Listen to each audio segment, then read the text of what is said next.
So can you talk to me a little bit about your process? I mean, we did a collaborative drawing in the quarry,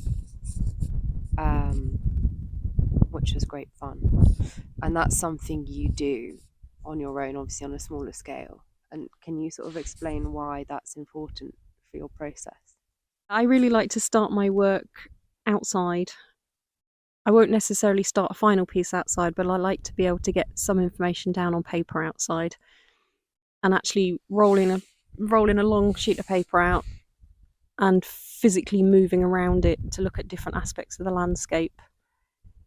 It's teaching me a new way of looking at things, firstly because I'm generally looking up because I'm working on the floor, but also because I'm working really quickly, and so I'm trying to grab visual information very quickly, which allows me to capture the essence of what's important to me, but also not get too caught up in detail and getting too fussy. And transcribing a view Yes, specifically. yeah.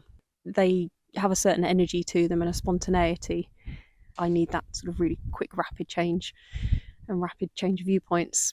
Actually being out here as well, it helps me absorb things like the colour palettes. So coming up here at different times of year, it goes through the greens, the browns, the reds, and I'd quite like to do a whole series of work sequentially through the year. Oh, that'd be lovely. Yeah, just based on one spot, but with different changing colour palettes. Really nice idea. So that could be a future project. Can you talk to me about that process of collecting and working with the natural pigments? So the pigments I collect here are more naturally occurring. They're not necessarily oxidized substances. And yet I've still managed to locate a really rich array of the really dark chocolate browns, the reddish browns, the pinky browns, right through to sort of goldeny, almost pinky yellow colours. What I really like about using the natural pigments that are associated with the place is that it gives the viewer a very tangible connection, because they can see the earth in the painting that is from the location. And it might only be the tiniest little bit of it, but it's bringing the place to the viewer.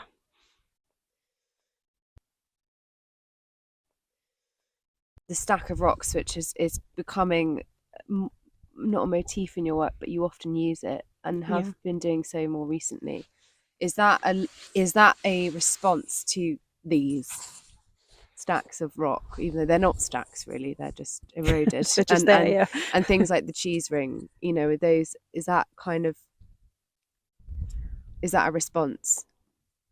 Yeah, it's being absorbed, I think. The shapes fascinate me, the way they stand when they really look like they should be toppling over. You know, people thought they were built by giants originally. Yeah. People Yeah. literally thought someone had stacked them on top of each other, in that they're indicative of so much of Cornish folklore. Yeah, the sunrise through a very particular hole in the rock. I love all that. I think it's really sad that we've lost that connection, that elemental connection with life, because I spent a couple of years when I had my allotment gardening according to the moon cycles.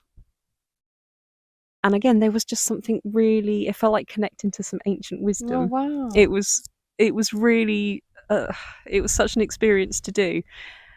And tapping into that part of us, it feels like, I don't know, I'm struggling to verbalize it, but it's almost like awakening something that we know is there, but has been shut down.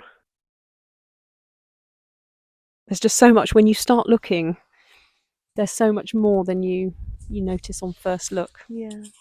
And I think that's where the rapid sketching really comes into its own for me, is that I'm looking to filter information quickly, and I'm trained myself to actually seek out what interests me and disregard what doesn't interest me.